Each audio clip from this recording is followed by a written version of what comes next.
صدی کی پہلی پیڑھی جوان ہو چکی ہے، پچھلی صدی کے آخری لوگ جانے کی تیاری کر رہے ہیں۔ یہ تقریباً اپنی نسل کے آخری لوگ ہیں۔ ان کی سوچ، ان کے خدشات، ان کا مخصوص لباس بہت جلد ناپید ہو جائے گا۔ ان سے ان کی صدی کے سارے راز لے لو۔ خوشیاں کیسے بانٹی جاتی ہیں، غموں میں کیسے شریک ہوا جاتا ہے، ان سے سیکھو۔ اس آدمی کے دکھ میں کیسے شریک ہونا ہے جس سے آپ کا کوئی رشتہ نہیں، یہ لوگ جانتے ہیں۔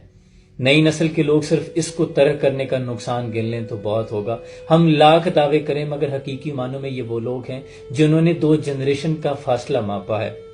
جو لوگ آپ کو خالص اور ملاوٹ شدہ کسی بھی شے کا فرق بتا سکتے ہیں، خواہ وہ رشتے ہوں یا نئے اور پرانے دور کی ٹیکنالوجیز کے ذائقے، یہ لوگ آپ کو فرق بتا سکتے ہیں۔ ان لوگوں نے بلیک اینڈ وائٹ آنکھوں سے رنگین دنیا دیکھی ہے، اور یہ ہمارے ارد گرد کسی ختم ہونے والے پرندوں کی نسل کی طرح ہم میں سے جا رہے ہیں۔ یہ آخری لوگ ہیں، ان کی قدر کر لیں۔